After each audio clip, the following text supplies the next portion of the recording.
record? Yep. Thank you. Can we press got it? Thank you. Good morning, everybody, and welcome to the North Sydney Local Planning Panel. Today we are here to consider two planning proposals, and the panel will introduce themselves. As you are aware, the panel only makes a recommendation to the council when it comes to planning proposals. Then it is a matter for council to decide on which path it wishes to take. But I just wanted to stress we are here to make a recommendation, and we have all inspected the sites, so we are aware of the location, the context of where they are. Furthermore, we've had the benefit, like you, of reading the council officers' assessment reports in this matter. So the recommendations are, as you see, in those reports as well. I would first of all just like to introduce myself briefly. Jan Morell, I'm chairing this panel today, and I have some 40 years experience as a planner. I'll ask Gerard Teruzzi. Yes, Gerard Teruzzi. I'm a town planner as well. I've been a planner for 37 years, both in local government and in private sector. Thank you. I'm Linda McClure. I'm a town planner with over 40 years experience, primarily in local government. I'm Lindsay Day. I'm council's representative, community rep. I'm a consultant town planner. I'm on this and 3 other panels, and I have the private practice also, qualifications in geography and town planning. Thank you very much. And can I just indicate or ask each panel member to indicate whether they have any conflicts of interest in either of the matters before us today? No conflicts of interest. No conflicts. No conflict from Jan? And no conflict for myself.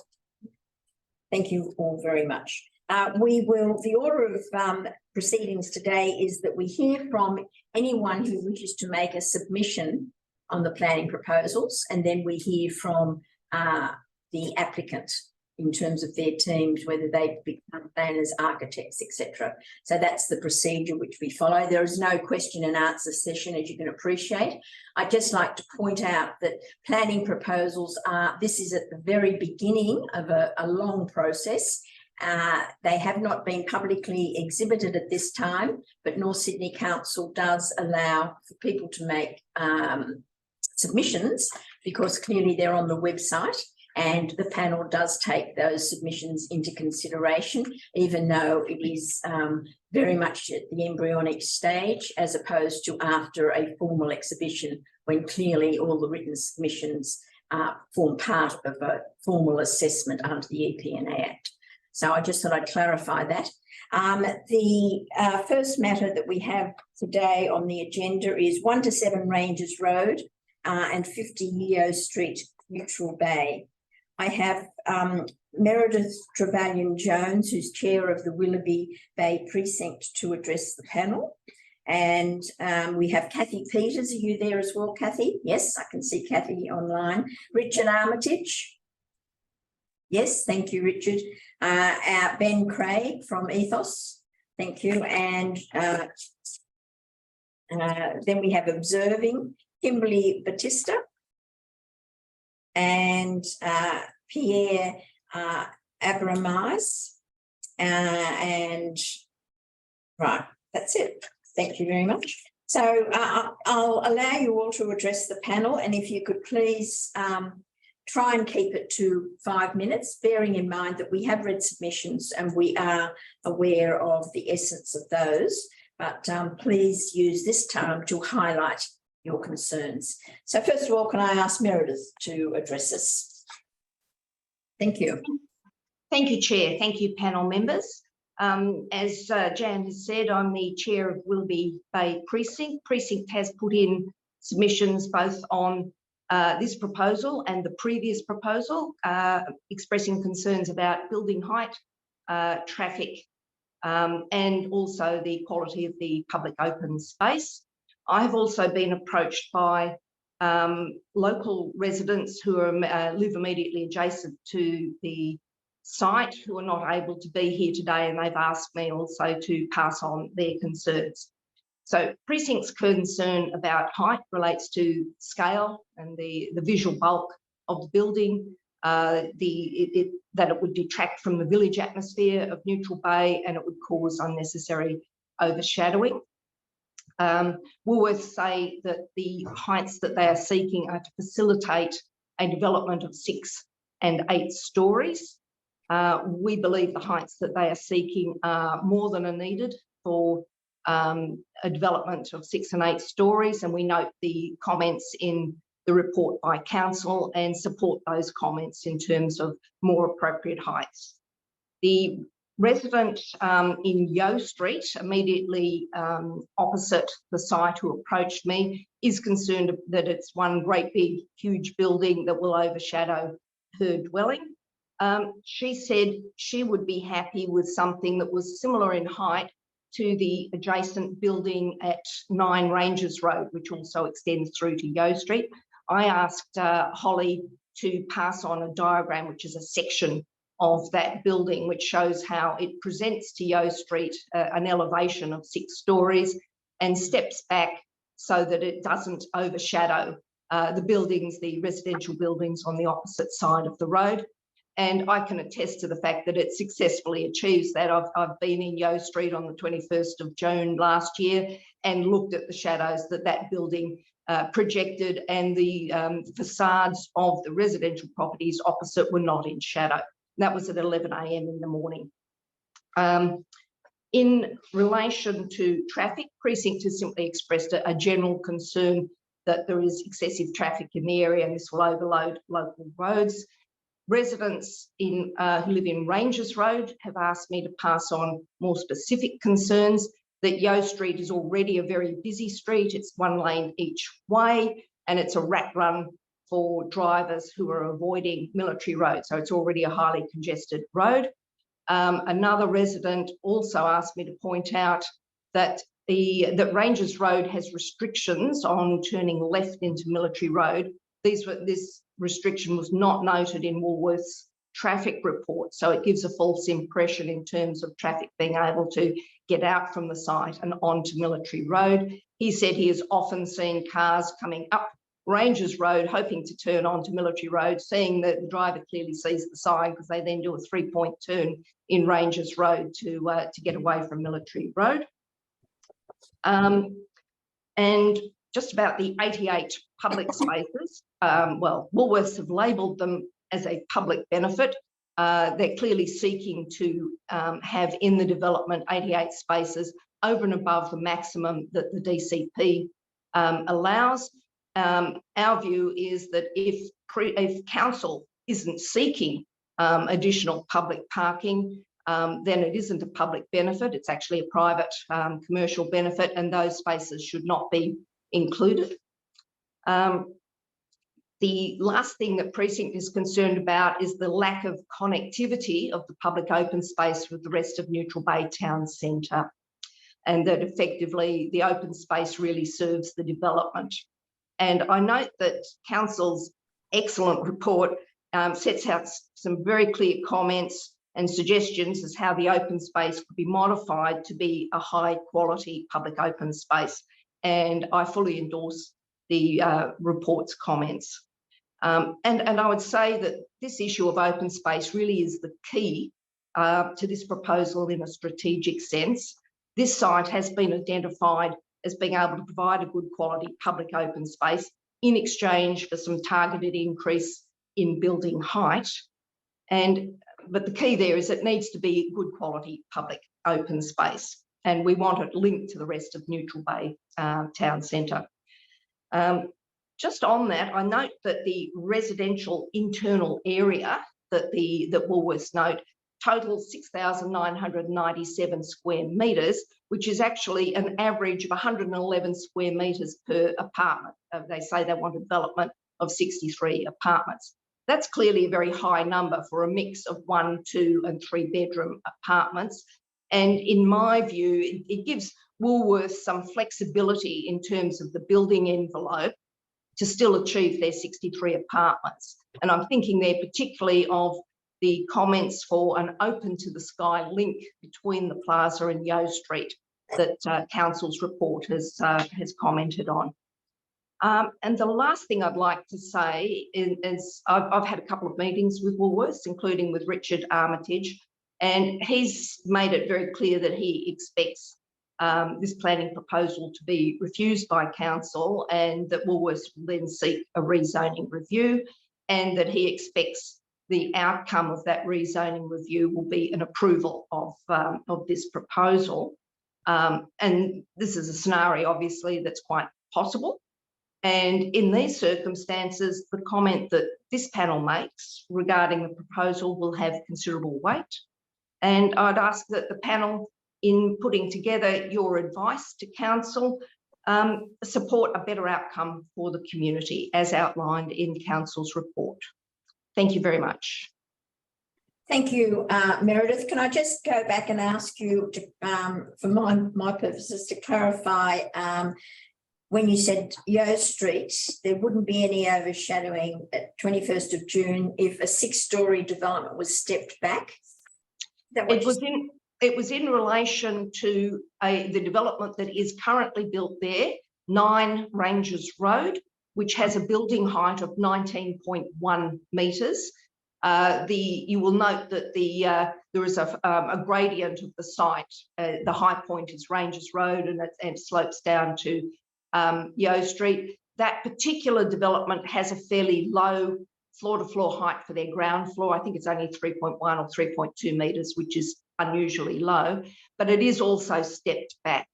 And if you have visited the site, you might not really actually realise that that's a 6-storey building because of the way it steps back. It doesn't really present like a 6-storey building. And certainly in terms of the overshadowing and the height, people living on the other side of Yeo Street feels that it's an acceptable building. Okay, so just what are you saying then, the number of stories onto Yeo Street? Well, I guess our position is that we think 6 stories would work if there was a reasonable height, reasonable floor-to-floor heights, and reasonable setbacks, so podium and possibly a top story setback. All right, okay, thank you very much. Any other questions? Okay, thank you. And we'll go now to our next speaker, and our next speaker is Kathy Peters. Thank you. Good afternoon. I'm the Secretary of the Neutral Precinct, and our members live around the site and also shop at this particular supermarket. The precinct members welcome the development of a new and modern supermarket on the site, but we do not support the proposal to increase the maximum building height and the non-residential floor space control beyond the current LEP. Our objections are that, firstly, as Meredith mentioned, the scale and bulk of the building, if it's approved, it'll create a precedent for overdevelopment in the Neutral Bay Village, and this is not wanted by residents.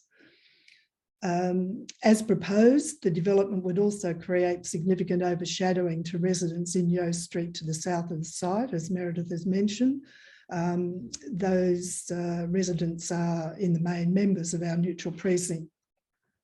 We would like to see the building incorporate greater setbacks to mitigate this. We have also noted, and we support the council officer's assessment, that this proposal is considered excessive for the number of stories that could potentially accommodate a building up to 7 to 8 stories in Yeo Street and 9 stories in Rangers, for the same reasons that Meredith has just mentioned. Secondly, the local surrounding streets, they just can't cope with additional traffic flow, from the proposed 88 new car spaces, plus the additional residential and commercial parking facilities proposed for the site.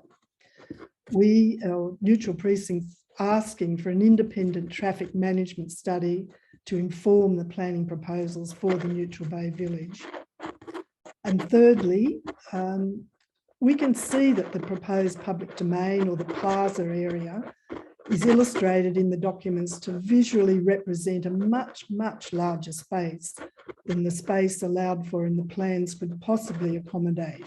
And we believe this is very misleading to the community. In conclusion, neutral precinct members support a revitalisation of the site, but we really believe the developer is being thoroughly disingenuous by ignoring the key objections raised by the community, both in written submissions and also personal discussions with Woolworths representatives. These objections, in summary, are the scale and bulk of the development, the impact on the local traffic, and the very limited public benefit that would be afforded from the current proposal. Thank you very much for the opportunity to speak to the panel today. Thank you very much, Kathy. And now I can see we've got Richard Armitage. Just before we go through to the applicants team, there's nobody else online from the community who wishes to make a submission to the panel. No, very well. So we'll now move to the applicants, which is Richard Armitage and Ben Craig.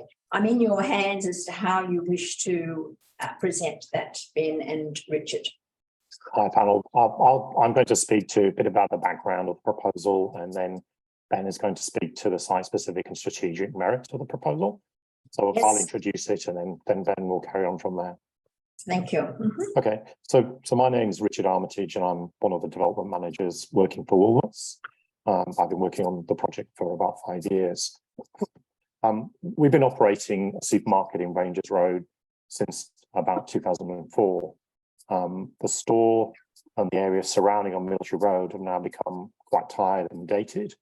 And our intention with the development has been to deliver a number of outcomes. Firstly, to deliver a new town centre on the southern side of Military Road, to deliver a new high-quality supermarket and anchored shopping centre that really befits Neutral Bay, to deliver a better design retail car park and a floor of public car parking, and in a suburb that has little public open space, to deliver a new activated plaza and through site link to Yo Street. And finally, in a local area dominated by cars, to create a development, and in particular the ground floor plane that is focused on people. If we're successful, our development will reinvigorate the town centre. It'll be the catalyst for further urban regeneration and improve the overall quality of life for the majority of Neutral Bay residents. As a bit of background, more generally, Woolworths has attempted to collaborate in its design for the new development. Over the last 5 years, I've been actively engaged with council at every step of the planning process. I participated in 3 rounds of discussion on the Military Road corridor planning study process, and we made changes to the plans as and when we were requested during that process. Following the adoption of that strategy in February 21, I worked closely with council's planning staff on the preparation of the original planning proposal before the instrument was ultimately rescinded. When the first planning proposal was rejected, we simply didn't relodge. What we did was we undertook extensive community consultation with a broad section, and I use the word broad, of the Neutral Bay community before revisiting our plans. Woolworths has listened to the community concerns and the feedback that it received on the original planning proposal. In response, we've updated the design for the current planning proposal. It now presents a Part 6 and Part 8 story concept, providing an outcome directly consistent with the previously endorsed Military Road corridor planning study. While the bulk, scale and mass of the built form have been reduced, no change has been made to the significant public benefits that will be provided. It still delivers a new town centre with 1,000 square metre public plaza, an activated covered through site link connecting Rangers Road and Yo Street, and public parking. Again, we believe the development, and in particular the public elements, will significantly improve the urban environment on the southern precinct of Military Road. I'll now let Ben talk through site-specific merits and strategic merits of the proposal.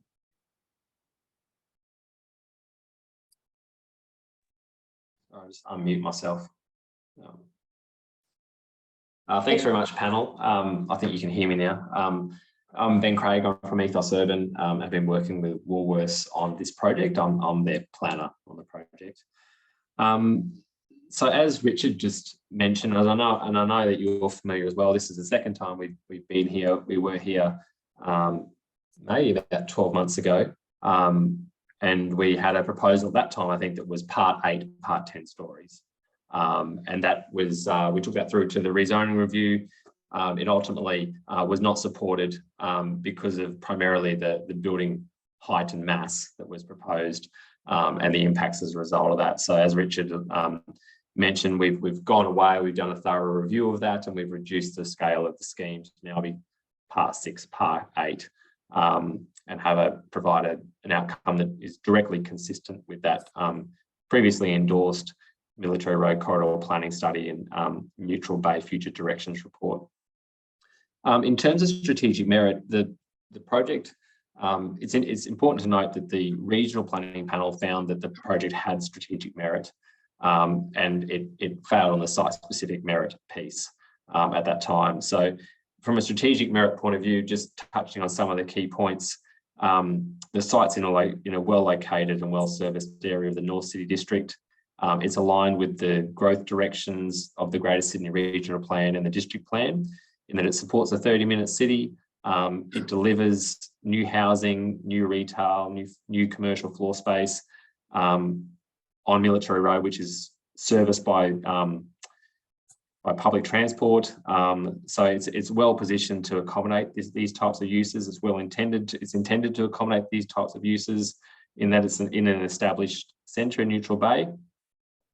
And the proposal will help to deliver quite significant renewal to that town centre, which probably is in need of renewal because it's quite dated at the moment.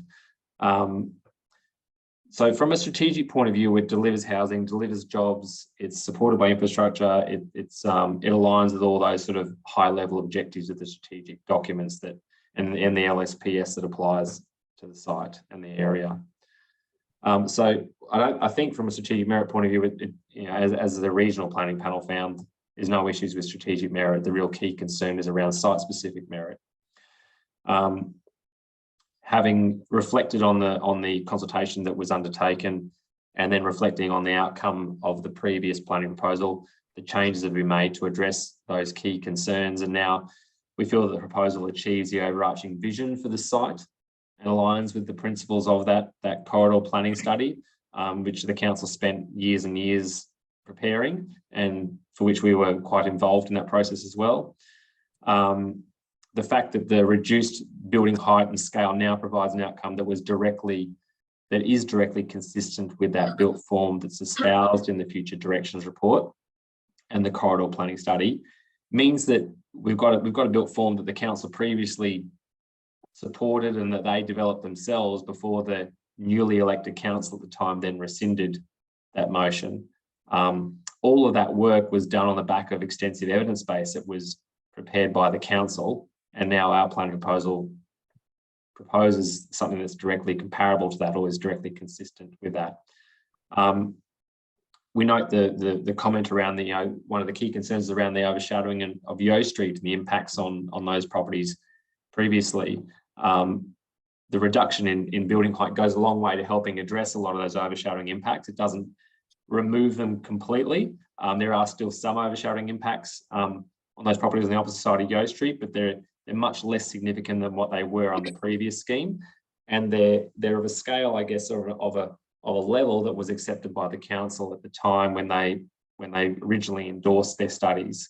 So we're of a view that the proposal in that sense will provide an outcome that doesn't result in unacceptable adverse amenity impact on the surrounding area when you take into consideration the site's location, its physical context, together with the intent and aspirations for Neutral Bay. And also, I guess, as Richard alluded to, we've also Woolworths has retained a significant public benefit. So whilst we've reduced the scale of the scheme, we haven't eroded the public benefit that was being delivered. There's been no changes or no reduction in the area of the public domain. Bruce Link stays all the same. The public parking is still provided there as well. So all of that public benefit package stays the same. We haven't tried to, because we've reduced the scale of the scheme and lost floor space, we haven't tried to then pull back the public benefit component as well. And finally, I just wanted to, just in response to a couple of the points that were raised by Meredith, the 88 spaces for public parking, that was an idea that was made in response to the Military Road Corridor Planning Study and the Neutral Bay Future Directions Report. If you read those reports, what you'll see is the council actually identifies that there's a lack of public parking in Neutral Bay, and also talks about the difficulty in finding on-street parking in Neutral Bay. And it calls out the need to find other solutions for parking to service the Neutral Bay Town Centre. So off the back of actually the council's own study, we thought it was a good idea to include that type of provision to offer that, because this is it's a large consolidated site in Neutral Bay Town Centre, and it's a good opportunity to help address some of those needs for the town centre. Because if you drive around Neutral Bay on a Saturday morning and try and find a park on the street, you'll have great difficulty, and you'll find that a lot of people don't actually even go into the car park in Woolworths Neutral Bay, just because of the quality of the car park, and actually the clearance heights aren't high enough. And if you're driving an SUV, you can't actually get into there. If you've got roof racks on, it's too low. So there's issues there that we're trying to, I guess, address, or some of the identified challenges that the council has earmarked for Neutral Bay, or recognised for Neutral Bay, we're trying to respond to. The reason for the higher built form, so yes, that building next door at 9 Ranges Road is 9 stories. 6 stories. Ours is 6 stories as well. The reason why there is a slight difference between the two along Yo Street is because we actually have 2 commercial levels, and we need those to satisfy the non-residential component for the site, because it's a mixed use and there's a minimum non-residential requirement. And therefore we have commercial floor-to-floor heights in the ground story and in the first story. And they're, I think, around about 4.5 metres versus, say, a 3.1 metre floor-to-floor height, because that's the requirement when you include plant and servicing and all those sort of things in commercial stories. That's just the standard height that you get floor-to-floor for commercial and retail. And that creates that sort of differentiation between the 2 buildings along Yo Street. Just another thing that's worth mentioning is, with this proposal, what it will actually do is also improve the servicing arrangements in Military Lane at the back there as well. At the moment, the way that trucks service the supermarket is that they have to reverse into the service dock from Yo Street. So they pull on the Yo Street and then they reverse all the way back into the lane and then back into the dock. What this scheme will do is actually bring in a turntable into the building. So trucks will enter Military Lane in a forward direction, drive into the service dock in a forward direction, and then it will rotate them around, and then they come back out the forward direction. So that's sort of one of the key improvements, I think, that will be made here from a pedestrian safety point of view. So all in all, I think, you know, we feel as though we've made some compromises in response to the community consultation, the feedback that received in the previous proposal. And we think that this is a far superior outcome now that addresses a lot of those concerns without compromising the public benefit. Thank you. Very well. I'm sure that there will be some questions, so I'll open it up for the panel to ask any questions they may have. No? I'll start off, and then you might hear from the others as well. Just in terms of the parking, you see that as a public benefit, the additional 88 spaces. But at the same time, I guess the location is one that needs to be considered in terms of traffic generation on local streets, in particular Yo Street. So it's whilst there, on the one hand, there is a demand, as you've indicated, perhaps at the same time, the more cars, the more traffic, and the other complications, as I don't need to explain to you as a planner. So would you like to respond to that? Yeah, I'm not a traffic expert, so I'll try and in my lay understanding of this explain it. We did do a lot of traffic analysis and traffic counts, and we did a lot of video monitoring of Yo Street and the intersection with, just trying to think which road it is to the Yo Street. Is it Ranges Road? Rangers Road, yes. And that's the other, well, sorry, the other one on the other side. I've just forgotten that. I've had a mental blank. Wickham. Yep. So we did a lot of, the traffic consultant did a lot of monitoring of those. We did 2 lots of counts in 2 separate periods, one leading up to the original planning proposal. Then we did a count again at the end of last year, just to update our data. And what they found is that the actual, the additional traffic volume that was going onto those intersections was not resulting in those intersections reaching a point of failure. And in fact, they were performing still fairly strongly. So if you look into the detail of the traffic report, I think that's sort of mapped out in some of the diagrams there, the actual numbers of vehicles expected to be added to those intersections at the peak hour times. And the level of performance of those intersections weren't going to a point where they were changing significantly on their existing performance. So I'm not a traffic expert, so it's hard for me to delve into the detail of that. But we did do analysis, and that analysis factored in, one of the criticisms originally was that it didn't account for the public car parking, but that analysis has factored in the public car parking now. And just another, interestingly enough, the height would appear to, that's being proposed, would appear to allow more floors than what is provided. And that would be of concern. Yeah, well, I mean, as I mentioned, the height is that high to allow for the commercial levels. And what you'll find is the height is designed off Rangers Road, because you're trying to keep levels all the way through. Otherwise, you end up with a stepped level between the two. So that results in a slightly higher form on Yeo Street. We are very happy to have a story height limit in the DCP as well, to restrict the number of stories. I think, in fact, even in the draft DCP that we've drafted, there is a story height limit. And because of that differential, I can understand requiring commercial spaces with that height, but one could step it down at the Yeo Street to allow for that requirement. You'll have it becomes, I guess it becomes a very big challenge from stepping from a structural point of view, that you're having one slab at one level and then you're stepping a slab down. I'm not saying stepping down between, I'm talking about a floor, reduced floor onto Yeo Street and then stepping up. So structurally it doesn't create problems, I wouldn't have thought, even though I'm not the engineer. So you're talking about having it at 5 stories on Yeo Street, is that? Yeah. Mm-hmm. I guess theoretically, yes, you could do something like that. Okay. And it's perhaps a question for Richard in terms of the, and I'm sure you've done this calculation. We do know that unfortunately, in some respects, North Sydney planning controls don't provide for a floor space ratio.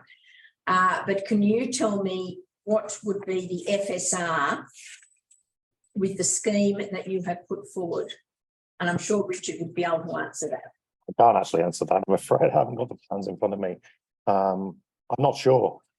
You're right. The reason I don't know the answer is because it's not a site that's driven by an FSR control. You only have a minimum FSR for the non-commercial, the non-residential component. So I'd have to come back to you on that. Now, I just thought you would know in terms of generally what that does generate in terms of the FSR, what's been put forward. For example, the breaks in the building, the articulation along Rangers Road are very narrow, for example. They would need to be clearly much greater to provide that necessary visual recognition of a break in the building. And all these things do go to FSR. And whilst I know North Sydney doesn't have the FSR, most developers always generally understand what is contained within their proposals. I couldn't tell you what the FSR of the proposal is. Okay, I was just wondering why we had such narrow gaps along that streetscape in Rangers Road, for example. Sorry, explain that again. I don't quite understand what you're saying. Well, on the Rangers Road elevation, there's there's two sort of I suppose to break up the 80-metre length of the building. There's some very small slithers of a setback. And I'm just saying, well, it won't read as the building being broken up. Now, you Of mean on 80 Yeo metres. Street, on Yeo Street, not Range. Yeah, sorry, Yeo Street. Yeo Street. Thank you, Linda. Okay. Sorry, I'm not quite sure what your question is. Oh, okay. Perhaps one of my I think the response to that is, I mean, it's an indicative reference scheme at this stage. But I think what you're suggesting is you could have slightly wider breaks in the facade to provide more articulation, is what you're alluding to. Absolutely. Yeah. And that's why I went back to the first question I asked about the FSR. Because clearly you wouldn't design a building like that unless you were seeking to maximise FSR. Right. Okay. Now I don't think it's an indicative reference scheme, I think, at this stage. So, you know, the architects designed it that way. You could have wider separations in between two parts of the building or something to break it into three distinct pieces a bit more. Yeah, you could possibly do that. Yeah. Okay. And my last question is, have you had any discussions with the adjoining property on Military Road, which is also identified as an opportunity site? Listen, we spent 3 years working with that property owner. Sorry, can you just repeat that again? You're breaking up a bit. Yeah, listen, we spent 3 years attempting to negotiate an outcome with that property owner on Military Road, and in the end couldn't get a rational commercial agreement with that group.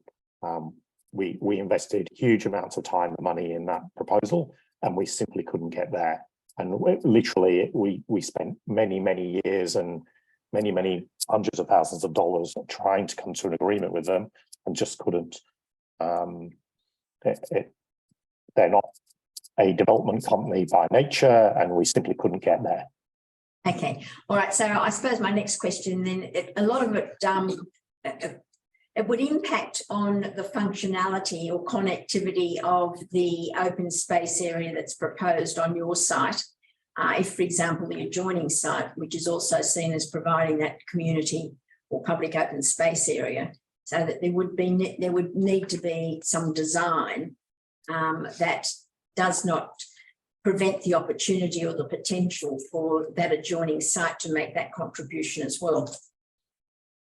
Yeah, I understand that. I understand that point.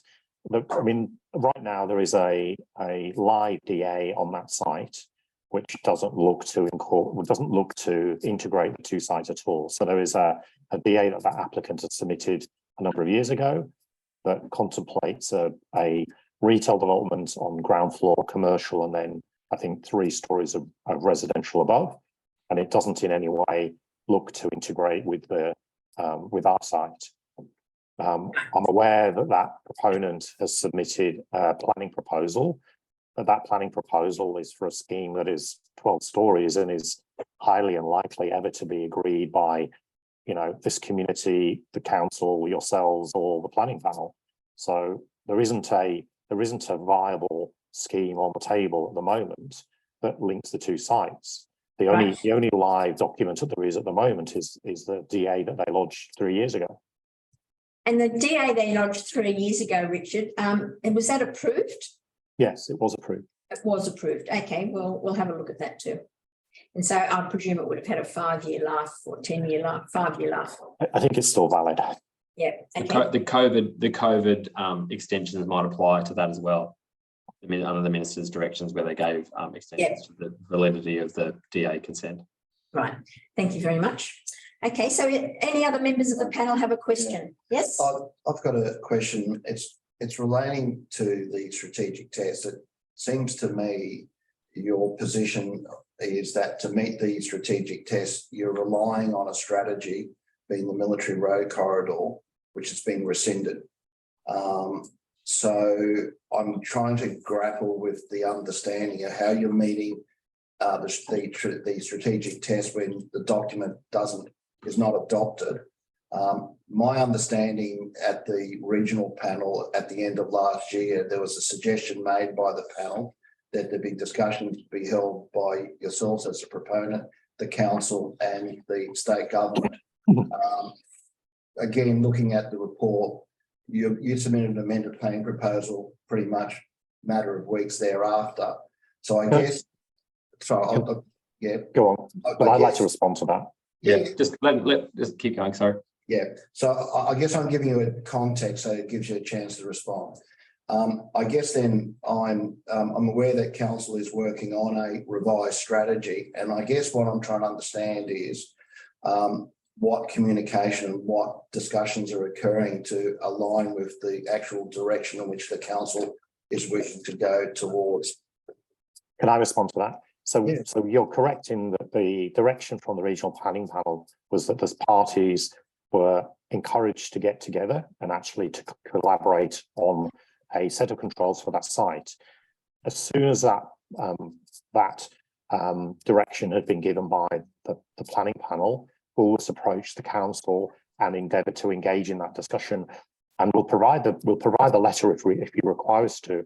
The council formally wrote to us in response to that particular direction and said it wasn't willing to do that. Marcello wrote to us and told us that he wasn't in a position to do that, and he wasn't empowered to actually engage with us on that discussion. So because of council's position that doesn't support site-specific planning proposals. So the response is we can't negotiate with you because we know that from our elected council, we're told we can't support site-specific planning proposals. So what is the point of us having a discussion with you? But can I ask then the question in terms of what you just said, in that conversation you tried to have with council, knowing what the issues are of the site and the context, did you move what alternatives you may be prepared to consider to address those issues? Well, we took 2 to 4 stories off the building height, or 2 stories across the board off the entire building height, because the main issue that the regional planning panel was about building bulk and mass. So we dropped that to align with their military road corridor planning study. And just for context, it's worth understanding that we were in discussions with council 3 years in the preparation of that corridor study, and off the back of their endorsement of that in March or April 21, we then proceeded to prepare that planning proposal, that original planning proposal. And when we were right at the point of lodging that planning proposal, the newly elected council rescinded the previously endorsed study that we had spent 3 years working on with the council. So we're there with a suite of documents that Woolworths has spent probably $500,000 or more on. And then the council rescinds it literally like weeks before we lodge our planning proposal. I guess I hear what you say in that context, but I guess it's the fact that going back to the first question, if you've got to meet the strategic test. Yeah, sure. So if you look at... that's where I'm having difficulty understanding how you're meeting that test. So if you take away the corridor study and you look at everything else and you assume that the corridor study doesn't exist, you look at the regional plan, you've got things like city supported by infrastructure, housing in the city, a well-connected city, jobs and skills for the city. So all these sort of things were talked towards providing density and floor space and jobs in well-located areas, which is Neutral Bay, is a well-located area where it would be appropriate to increase density because it's right on the B line and it's 15 minutes access to the CBD. It's got good access to North Sydney. So if you're after things like an efficient city, a resilient city, all those sort of things point towards putting density in locations like this. You then look at the district plan, you look at the priorities in the district plan, planning for a city supported by infrastructure. We're delivering public space here, so providing housing supply, choice and affordability with access to jobs and public transport is one of the other priorities. Creating and renewing great places and local centres and respecting the district's heritage. So there's a lot of hooks in the regional plan and the district plan that align with what we're doing here. And then if you look at the LSPS calls out the need to renew and grow Neutral Bay as a local centre in the area. So all of that aligns. The corridor study and the future directions report were prepared off the back of that strategic context that were set by those overarching documents.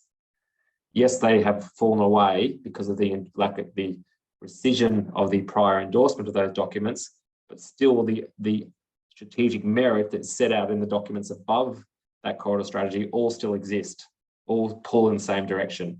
So this planning proposal just pulls in the direction that the military road corridor planning study was pulling in. And the reason that the council withdrew their support from that corridor study, if you look at the minutes and the discussions that were held around there, was the sensitivities around 12-story to 10-story height limits along military road. That was one of the big sensitivities around it, and one of the key drivers. So we've got a part 6, part 8-story scheme here. I hope that answers your question. So I do think there's still a lot of strategic merit there, even though the corridor strategy doesn't sort of exist. Just in that regard, we've been advised that council's new strategy will be available in September for consultation. I didn't know whether you were privy to that information. No, I didn't know it was going to be around in September. We weren't aware of the timing. Very well, okay. And just one other question, and it's more a matter for the DA stage, but nonetheless, I'll bring it up at this stage. The need for affordable housing clearly within the North Sydney LGA, and is it proposed that there be any affordable housing within the scheme? Because we do notice that the average, as was pointed out, the average size of units, but I guess at the same time, we don't want affordable housing just for single people. Affordable housing is also meant for people with families, so it could be in 1, 2 or 3 bedrooms and not just the little ones. But have you given any thought to, it seems to me, a very well located position for providing affordable housing? Or in addition, key worker housing, just perhaps. Oh, sorry, that's the mix. I should have said key worker. Yes. I think the answer to your question is we're always willing to have a conversation about community or additional community components being incorporated into the project. To give a bit of context, in the sort of, when I've been living and breathing this thing for 5 years now, during the preparation of the military road corridor strategy document, we went through a number of different iterations based on conversations with council. So in the first round of negotiations on the document, we had a community centre in here, and that was something that a number of the councillors wanted us to champion. In the second round, council actually had us having a sports centre in here, and we had effectively what was a full basketball court in the basement of the project. That was in the second round. Those components were pulled out later on.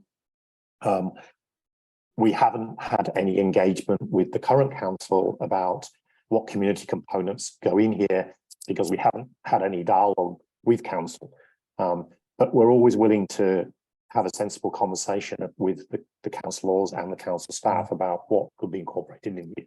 At the moment, there's the public plaza, and at the moment there's public parking and obviously the through site link. But again, we're happy to sort of expand that conversation at the point at which council is willing to actually sit down and talk to us. Yeah, it's important to that's not from a lack of wanting to have a conversation. As we've mentioned, we wrote to council, we wanted to have a conversation, but we've been told that they can't negotiate with us because they don't support site-specific planning processes. It puts us in a really difficult position. Yeah, no, we've got to hear everything, and we've got to ask the questions to best of us. And you have to remember that this policy has now been in place for nearly 6 or 7 years. It's very difficult for a proponent to engage with a council when it has a strategy of not accepting planning proposals because it doesn't have a strategy, but it doesn't have a strategy. And that's been going on now for nearly 7 years. Yeah. And Jan, I think, you mentioned the September date. You must understand our frustration that we did that whole journey for 3 years to get to a point where we thought we had an indoor strategy. We put a lot of energy and effort into working on that and getting to a point where we're lodging, only for literally 2 weeks before we were about to lodge our planning proposal, the council to rescind that indoor strategy. So you can understand our frustration, and now we're having to re-embark on that journey. So when the council comes and says, oh, we're doing another strategy, you've got to understand our position of going, well, how much certainty can we get out of that? And unfortunately, Woolworths are in a position where their story is really tired and dated, and we've been on this journey for 5 years already, and we just need to keep on moving forward. Okay, very well. And anyone has any other questions? No, no questions? Yes. There is a loss of commercial office space as a result of the proposal. I'm just wondering, are you able to quantify the exact loss of workers, and also what is the justification for that loss of office space? Very good question. I'm just trying to think of see the comparable numbers. So just bear with me.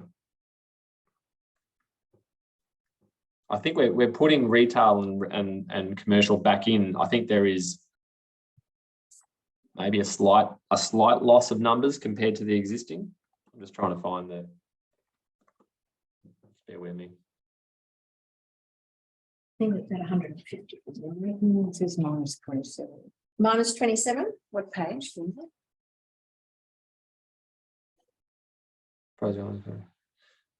I think we've got a 143 FTEs once the job's complete.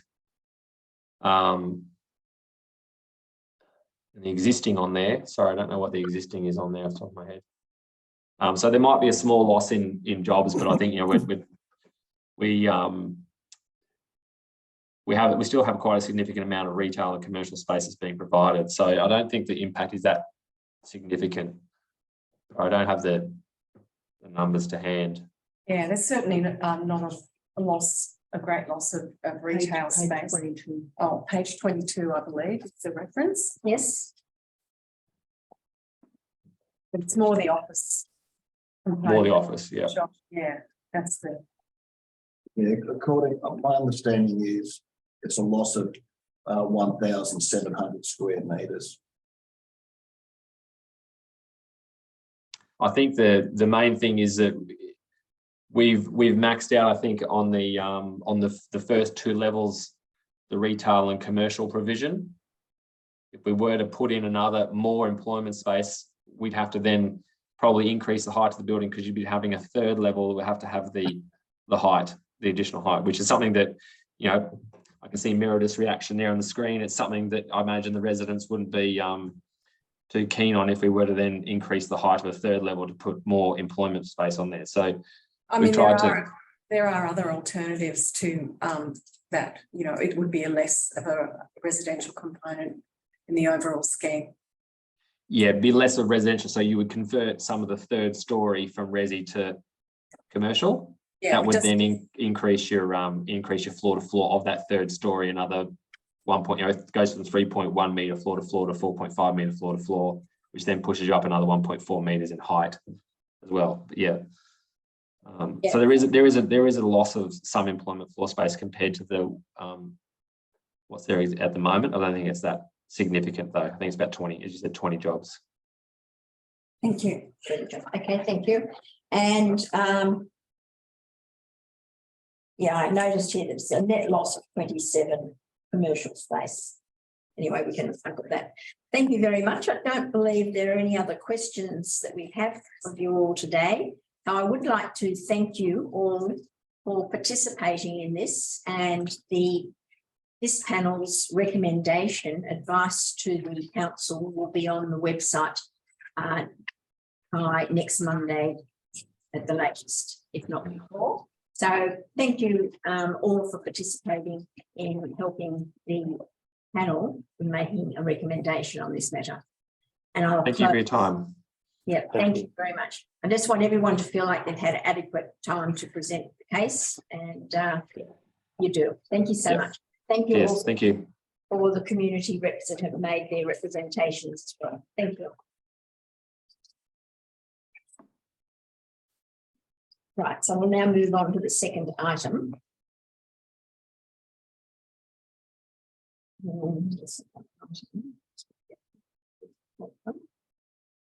Second item here is for 50 to 58, it's at 50 to 88, Parawan Street, Cremorne. Once again, I'll just reiterate that the panel have all inspected the subject sites and are aware of council's report and the addendum report. I'll just check that the addendum report has been circulated to the applicants and parties and on council's website. Yes, thank you, it has. Thank you.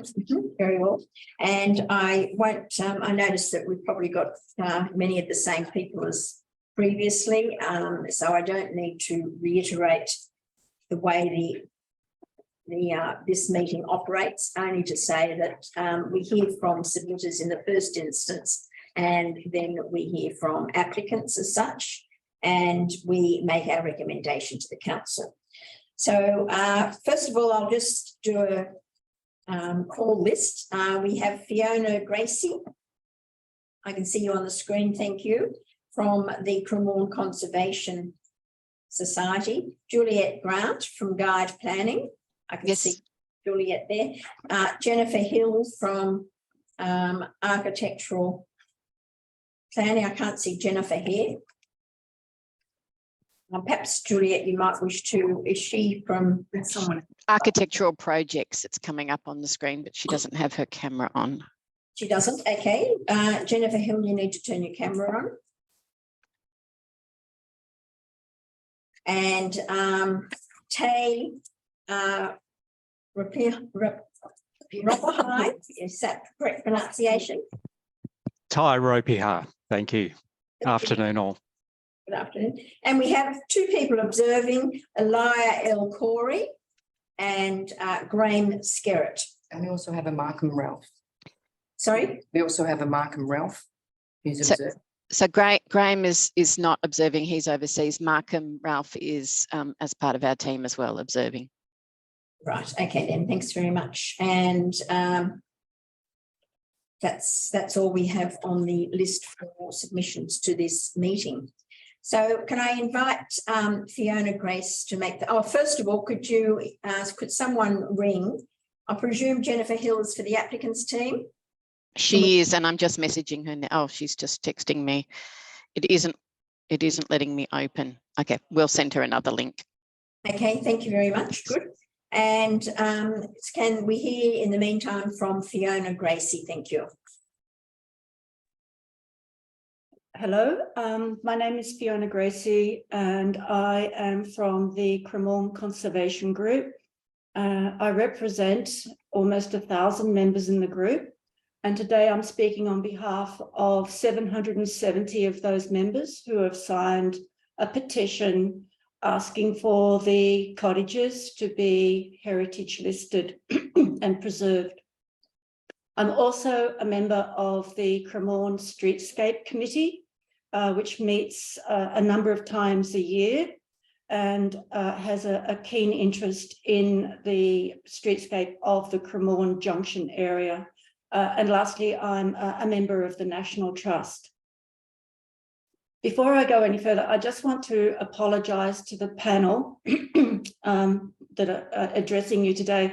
I suffer from asthma and consequently I occasionally need to cough and it affects my voice. So if you have any trouble hearing me, would you please let me know? Excuse me. So I want to say that our group is strongly supporting the report that has been tabled by the council to retain and preserve the cottages along Paraween Street. To our community, these cottages represent a very important part of the background and heritage of this area and in fact make up really the heart of what Cremorne is, the village centre of Cremorne. And I noted from a streetscape committee back in, I think it was the 8th of October in 2019, that the council minuted that they are wanting to retain this village atmosphere that is imbued in Cremorne. And that village atmosphere comes in great part from these cottages that line along Paraween Street on the northern side.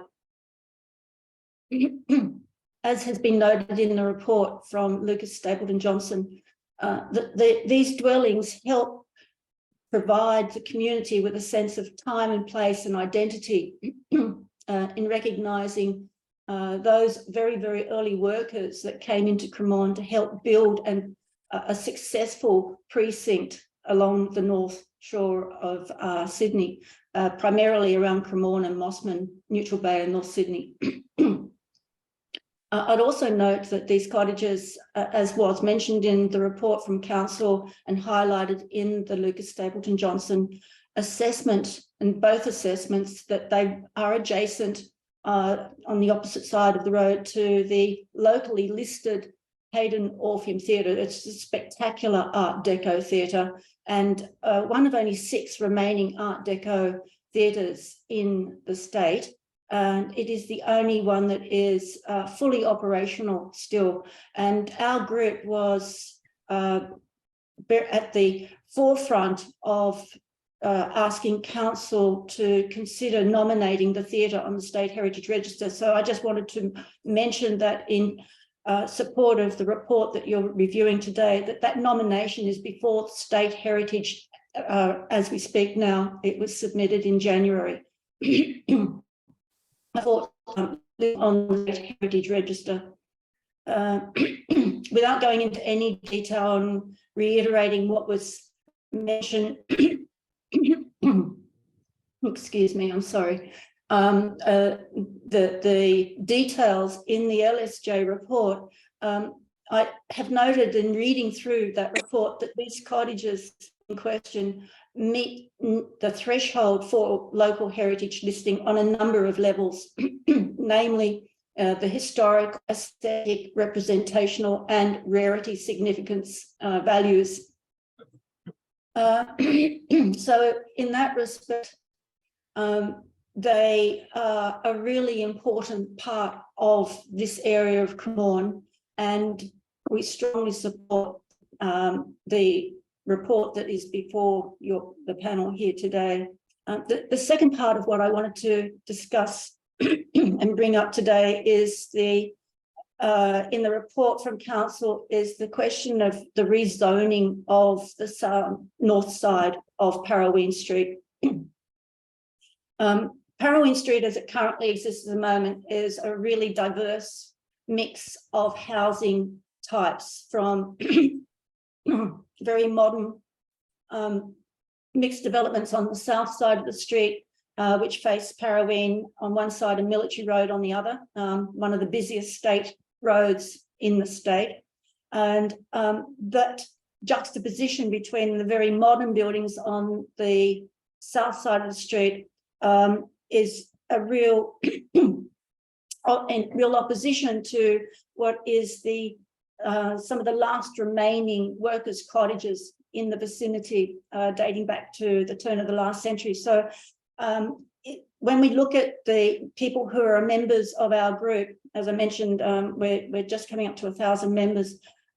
We can see that a lot of those people who are living along Parraween Street in those mixed developments are in fact the workers of today. They are the people who are catching the public transport and going into the city. They are the office workers and the tradies who are part and parcel of our workforce today. And what they are looking at on the other side of the street are the remaining cottages from the workers of yesteryear, which was, again, a fact that was highlighted in the report from LSJ. I think that it's been noted by council as well that in rezoning these cottages to R3 medium density doesn't have a major impact. In fact, they have cited that it has a minor impact on the housing density of the North Sydney LGA. And in fact, they are confident that they will continue to meet the housing targets set by the state government for this LGA because of the high density growth areas around St Leonard's and Crow's Nest. So, and as well as within the North Sydney CBD. So these houses along the north side of Parraween Street are not going to impact on that housing density target. So rezoning that side of the street to R3 medium density will have two major benefits. One is that it will ensure that the cottages, having been heritage listed, will see sensitive and sympathetic future developments that will be in keeping with the structure, form and scale of those buildings, and at the same time allow for density of population in housing that will continue to help North Sydney LGA meet its housing targets. So in closing, I am one small voice speaking here today, but I represent a very loud voice from the community of literally hundreds and hundreds and hundreds of people who are supportive of the retention and preservation of these cottages. I think I'm in on the one that I was on. Jennifer Hill, please mute yourself. Continue, please. Thank you. So I was saying that I'm here today to represent this very loud voice from the community who most recently on Monday came to the site of Parrawing Street when the Acting Commissioner Maureen Peatman visited the dwellings because the current owner of the dwellings, a developer, is wishing to demolish partially the dwellings, and in fact to just keep their street facade and demolish the back of all those buildings in order to provide housing for seniors. So I would like to note to the panel that we are not against these developments, but by rezoning the street down to R3, it still permits the development for a variety of housing types, including seniors housing. So this is not a detrimental effect on the future plans of the current owner, although it may have a detrimental effect on the plans to the height of the buildings and the style of the buildings that they would wish to build there. But we are hopeful that with the council going forward, if the recommendation is to preserve these cottages and rezone this street, that we will end up with a win-win for everybody in this instance by having the heritage listing and the rezoning. So it's a win-win for the community, it's a win-win for the owners of the dwellings, and it's a win-win for future generations. So thank you very much. Thank you very much, Gracie. And Fiona, actually. Oh, Fiona, sorry. Okay. And how do I get that on? Okay, so yes, your surname. Very well. Thank you very much for that. And can I now invite the applicants team to present their case? And in this regard, Juliet, I'm in your hands as to how you wish to manage that. Terrific, thank you. And thank you for the opportunity to address the panel.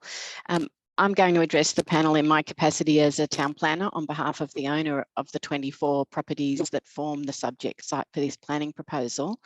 And I'll address my comments around the planning framework. And then my colleagues will follow. Jennifer Hill, our heritage expert, will talk to the heritage evaluation process and the findings that are currently subject to the active court hearing that Fiona mentioned. And then Tyra Peer from Crowfee Architects will give you an overview of the design philosophy behind the proposed seniors living SSDA. Thank you. I respectfully request that the panel does not support the planning proposal proceeding to Gateway. The planning proposal has 3 elements, none of which I believe are fully justified in the material before you. So firstly, in relation to the heritage listing in Schedule 5, I note the council report indicates the site is not worthy of a conservation zone, yet it seeks to list the items individually. It's our belief that this is inappropriate and premature for 2 key reasons. Firstly, the Land and Environment Court appeal is currently underway. As Fiona mentioned, the Commissioner was out on site on Monday. And the panel doesn't have the benefit of all of the expert material before the court in relation to the assessment of the heritage significance of the properties. Clearly you have Ms Denny's report, but you don't have the benefit of Ms Hill's report, who are the 2 experts in that matter. Secondly, there's no threat of harm to these properties. The council report references CDCs for demolition. All CDCs have been withdrawn at the request of council and following conversations with council, and there is no active DA submitted on the site. We have SEARs, but we do not have a DA, so there is no threat of harm to these properties. The proposed downzoning from R4 to R3 as Fiona mentioned, it doesn't actually appear to have a desired outcome, as both flat buildings and seniors development are permissible in the R3 zone. And the council report acknowledges that there won't be a material impact, in which case I sort of begs the question as to why would council utilise their scarce resources on a planning proposal that doesn't in fact achieve that aim. The planning proposal also seeks to reduce the height from 12 to 8.5 metres, but this has no utility in the sense that the housing SEP would override this control and could potentially allow up to 15.8 metres. So secondly, in terms of reasons for not supporting the planning proposal, I do not believe it meets the threshold test for gateway determination in terms of strategic merit. 3 previous local government-wide heritage studies have not identified this site as being of heritage significance, and the proposal is inconsistent with the long-term strategic context of housing supply in the local government area, and specifically section 9.1 local planning direction number 6.1 is intended to prevent downzoning in residential areas. I also note that there are a number of other strategic directions and objectives, particularly in the regional and district plans, that the council report does not address. It talks about being inconsistent with the heritage, but it doesn't address the other elements of strategic merit. And then finally, the planning proposal doesn't meet the threshold test in relation to site-specific merit. The site is clearly well located near public transport, shops and services. And Ty will talk about the context of the site in Gerard Street and Parraween Street, and how the current design development really demonstrates the high quality, attractive streetscape and landscape qualities that the community would be seeking, and also is able to protect the solar access to the southern side of Parraween Street, and create that character approach in the street. And all of that has been supported by the State Design Review Panel. We've been to present to them once now as part of the State Significant Development process. So in closing, I'd just like to point out that this planning proposal has been prepared without landowner consultation. So despite having 2 face-to-face meetings with council officers over the last 18 months, where the project team has outlined the proposed design rationale, which has always included retention of some of those cottages to create that attractive streetscape environment. So I therefore request the panel does not support the planning proposal proceeding to Gateway. And if you were of a mind to entertain the planning proposal, I request you defer any decision until the current appeal has been concluded. Thank you. Thank you, Juliet. Who would you like to speak next? Jennifer is going to. Yeah, thank you, next. Jennifer. Yep. Can you hear me? We can, yes. Great, Thank you. perfect. All right. My name's Jennifer Hill. I'm a heritage consultant with 40 years registered heritage architects experience. I've actually undertaken inventory reviews in numerous councils, including Willoughby, Ryde, Sutherland, City of Sydney and Cogra. So I have extensive experience in this regard. So normally it would not be appropriate for me to provide advice during a land and environment matter. Given that Ms Denny has provided an addendum, I will only be commenting on reports that are in the public domain, given the current proceedings. But it is important that the panel are aware of an alternate position opposing the position of these reports. And I'm here to provide guidance and answer questions in that regard. Having undertaken more extensive historic research, more detailed building fabric assessment, and a more extensive comparative analysis of the whole of the North Sydney LEP heritage items, it is my opinion that the buildings do not reach the threshold for listing. And I wish to talk to some specific things that are actually listed in the existing Lucas Stapleton reports. As Juliet had mentioned, the street do not reach the threshold for listing as a conservation area. That is a lower standard, and yet we are moving towards listing as individual heritage items, which is a higher standard. There are 2 key reasons for this. One is historic significance, and for 8 of the 12 buildings proposed, the buildings are identified as representing the pattern of historic subdivision and building. However, 80% of the buildings within the North Sydney local government area that have original buildings on their sites reflect this same condition. Usually the threshold test requires a higher level of standard to actually ensure the reason for listing them, an association with a group, and that's not listed except for the group which is 82 to 88, where it's proposed that they be elevated by a connection to Harbert Brothers, who are being proposed as a significant developer. So the addendum report identifies 51 buildings associated with Harbert. You can see, if you've looked at the report, that you can see that many of those 51 buildings have a much higher level of integrity. They retain their brick face facade finishes, they retain their front gardens and front fences. So the second criteria, so the point of my comment is that there are more than adequate buildings that allow us to understand the importance, if it is considered important, of Harbert Brothers within the local government area that are much more intact examples. The other aspect, the key aspect for listing, is their aesthetic character. And so in that regard, they're divided into three key groups. Those same 4 buildings from 82 to 88 are 4 Federation houses that, in my opinion, are quite representative and well covered in the context of the range of Federation houses included in the North Sydney Council LEP. Only one of the buildings proposed retains its face brick facade. None of them retain their front gardens, their front fences, and the sense of setting, which are integral aspects of the criteria for listing. The second group, which is 6 semis, 12 buildings in total, represent an example of speculative development. It's suggested that entering from the side is an unusual feature that is not supported by the examples within North Sydney, nor other academic research into semi-detached and the various types that they have. Again, of the 4 that are proposed, only one retains its space brick facade intact. One retains its space brick facade but has a very noticeable infill side entrance, and the other 2 are painted. And then the last group we have, which is a related group of a Victorian cottage and 3 terraces. Again, in my opinion, they're representative and they're altered. The terraces, one of them has had its ridge height changed and an enormous addition that's highly visible within the streetscape included in that.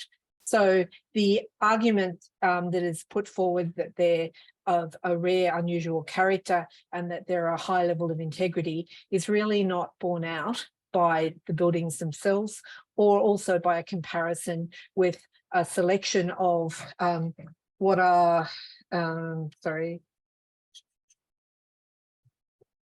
50 other workers' cottages that are similar, already identified by the inventory, and another 67 speculative Federation buildings also identified by the inventory. So listing is all about reaching thresholds. The criteria has exclusion criteria. If buildings are not reaching a level of integrity that enables them to be presented in a legible way, and that doesn't just relate to the building, it's the site, which is part of the heritage listing, the fences, the gardens, and the overall setting, that's the case. Now, there were just 2 matters that were raised before that I thought by the previous speaker that I thought, Fiona, that I thought I might clarify. The first one is the discussion of the Orpheum Theatre. For those who don't know, I'm president of the Art Deco Society of New South Wales. There are, in fact, 3 intact Art Deco cinemas in Sydney, and of those, their historic development is actually not in keeping with the development of the Parrawhine Street development. One is subdivision housing, the other is something quite different. So the connections to that I don't think are particularly relevant. The second point is this comment about a more recent history of the listing or discussion of listing the streetscape in terms of its protection seems to not recognise the fact that there is a document, the Cremorne 2000 revitalisation proposal by Ken Ma that was supported by the Chamber of Commerce that was envisaging the demolition of this whole group. The reason I think these buildings are not meeting the threshold is clearly an indication of their history, their proximity to Military Road, the pressures on them to have car parking. And if these buildings actually look like the historic photos that are actually included in the Lucas Stapleton report, figure 2.8 and 2.9, then I think, like many others that are listed and many other conservation areas, we would be talking about a different situation, but that is not the case. So in my opinion, based on a more extensive amount of information, I don't believe these buildings are reaching the threshold. Thank you. Thank you, Jennifer. And Tay, if you wish to present to the panel. Yes, afternoon all. Ty Ropihar from Croffey Architects, working in partnership with Morrison Design Partners. I'm here to provide a quick overview of our preferred design approach for the site. If it suits the chair, I'd like to share a few slides that will just help guide this overview, if that's okay. Yes, we do have a copy of that. Terrific. And yes, we do have a copy of it. So you can still do it within your time, right? So that's fine. Okay, thank you. All right.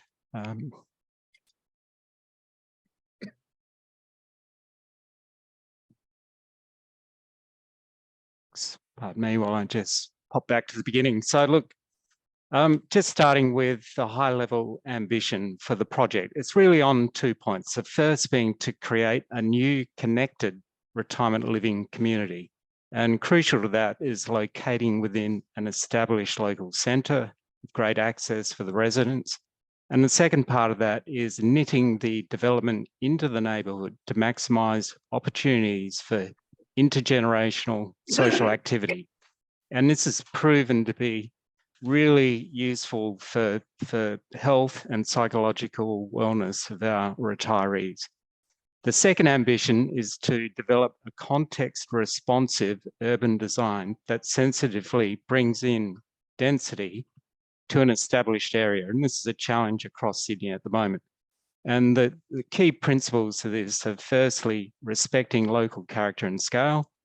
And then secondly, using the development to provide meaningful outcomes for the community. And particularly this project, we're wanting to retain that low scale character of Parraween Street.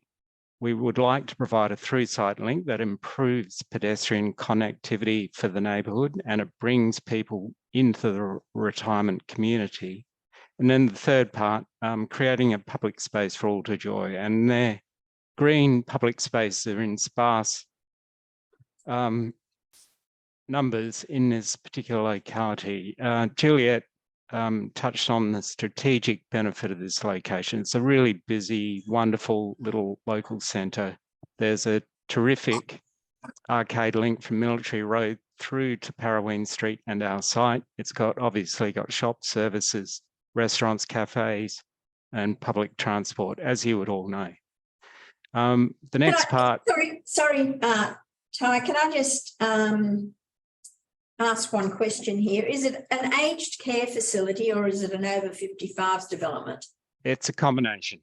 Yes, so there's a combination of residential aged care and a combination combined with over 55s independent living. Okay, and what's the breakup roughly? Approximately 70% independent living units and 30% residential aged care. Thank you. I don't have the exact figure, but it's of that order. Yep. In terms of the character that we want to respond to on the left there, Parraween Street is quiet.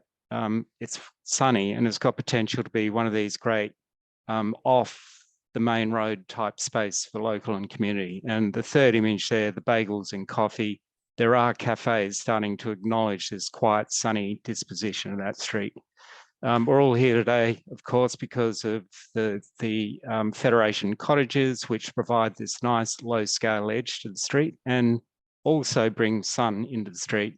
And then on the right there, as we come into Gerrard Street, obviously, we've got taller buildings. Gerrard Street is a classified road. In terms of the design sequence, the starting point on the left here is to create a through-site link that starts to link communities to up toward Middle Harbour, all the way through to the local centre on Military Road via that arcade that I talked about. And we're combining a public open space with this. The second part is to retain character buildings that gives us continuity, that character of Parraween Street. The third part is we need a driveway into underground parking so we're not encumbering the street with parking. And we've located this away from the Hayden Orpheum, and we're unable to do this off Gerard Street because it's a classified road. So we've kept it to the west, away from the Orpheum and away from our public space. And then the final piece is the built form. So we're infilling in and around these retained cottages and transitioning height up to taller buildings in Gerard Street, where buildings sit more comfortably with height in that environment. So just quickly, a couple of views starting in Gerard Street. On the left here, you can see the outcome of this through site link that links communities north of the precinct right up to the town centre of Cremorne. The building in Gerard Street shown on the right here is consistent in height with its two neighbouring buildings to the east. Moving into the middle of the site, the public space, you can see here how we've handled the transition scale from Parraween Street on the right, single level cottages to 3-storey plus one above in the middle, and then transitioning to 7 stories with one above on Gerard Street. You can see here the potential of this wonderful vista that will connect via Ada Street, which has currently a vista all the way through, virtually all the way through to Middle Harbour. And we can pull this wonderful vista all the way up into Parraween Street. And then, of course, the quality of this public space could be really something quite special in this neighbourhood. And then just finally, restoring, upgrading the retained cottages, creating a galvanised streetscape with the removal of all the parking that currently exists through there. Careful attention to fenestration materiality of the buildings that sit in behind this. We think we can make a really wonderful improvement on the current streetscape condition in Parraween Street. Thank you very much. Right, and can I just ask you at what stage the development application is at? I'll jump in and answer that if that's okay. We've had a Sears issued, and we're currently in design development. So we've had an initial first meeting showing those kind of images with a little bit more detail to the State Design Review Panel, and we've commenced our community consultation and our Designing with Country consultation. Okay, so in a timeline or time frame, Juliet, what I know it's hard to say how long's a piece of string, but can you give me an indication of that? And how long the project has been in the making? We've probably been working on this for about a year, and we anticipate to be lodging in the next 6 months, but that is a very rubbery timeline because we don't have the outcome of the court hearing on the IHOs, and obviously if the sites do go through a planning proposal process, we'll have to stop and regroup a little bit. Right, so working on it for a year, and you're anticipating a lodgement? Middle of the year, within the next 6 months. Okay. And your client owns all of the sites? Correct. There's one property hasn't settled on in the middle, but all of the others he has exchanged, owns or has exchanged contracts on, and then the one in the middle is currently going through that process. Okay, and what has been the time lag in the acquisition process? I mean, when did it commence? I'm not 100% sure. It's been quite some time in the making, I believe, and he also owns the property on the back in Gerard Street. There's 2 properties there, so I actually do not know. He owned a number of them before I was engaged in the project. That's okay. It's not. Yeah. Okay. So that's 81A, that residential flat building on Gerard, and the There's two properties at the back Yes. there. Yeah. Yep, okay. Rightio. Thank you for that. Now I'll just see, sorry if I interrupted you. Ty. No, all good. I'm done. Thank Good. you. Okay, Yep. thank you very much. So just to give me an indication, what are your heights within the development? So we transition scale obviously from single story cottages in Parraween Street to 3 stories in the middle of the site with a setback 4th floor.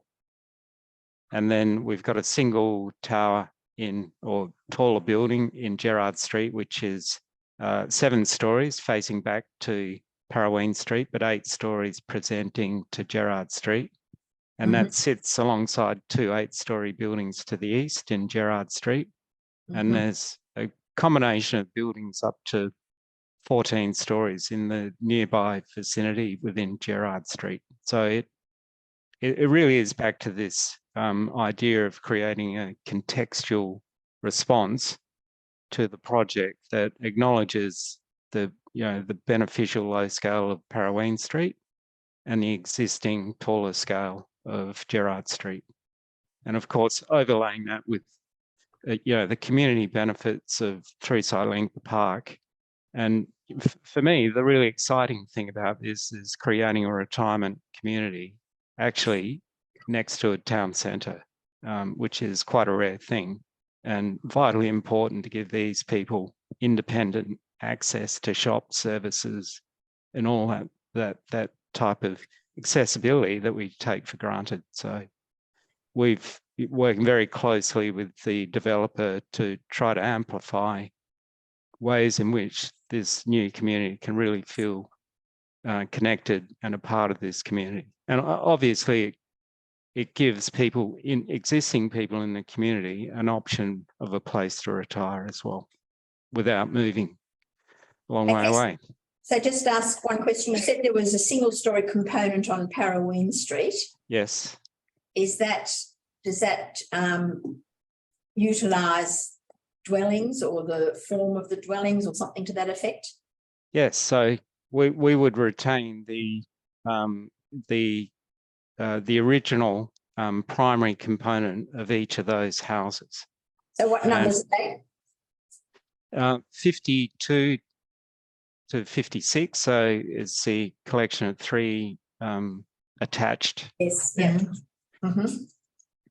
And then 70 is retained, 70 and 72 are retained, 74 and 76 we are proposing a rebuild, and then 78, 80 also retained or a version of modifying just such that we can get basement infrastructure underneath the project. Right. Okay. But certainly the intention is to retain the primary part of each of those dwellings that was always there and contributes that wonderful character to Parraween Street. Very well. Any other questions from the panel? No, that's definitely what I wanted to know. I've just got a question, which is more, unless I misunderstood. I think someone made a comment that the housing set actually allows a greater height than what the council's LEP control allows. Is that correct? Yes, that's right. What provision in the set do you recall where that was written? I'll phone a friend and ask my colleague, but there's a minimum, there's a height limit. He's typing me as we speak. There's 2 components. There's a height limit, and then there is the opportunity to have an additional 3.8 metres on top of that for services and provisions, which adds up to 15.8. So it must be 12 metres and then the 3.8 additional. It's clause 97 of the housing set. Thank you. I appreciate that. Yep. And just one other question really relates. What numbers are we looking at in terms of both the aged care component and the independent living? We're still playing around in terms of that design development. sorry, just corrected, it's actually section 87, not 97. We're playing around with numbers. We're looking at about a 40-bed rack at the moment, and then Ty, where have the units landed? Somewhere between 55 and 60. Yep. Okay, rightio. Thank you very much for your addresses, and thank you to the all submitters. So we will be making a recommendation to the council only, as I indicated earlier, and we will have our recommendation on the website the latest Friday close of business. It may be earlier. So thank you all very much for informing the panel. Thank you. Thank you very much. Afternoon. Thanks for your time. Bye.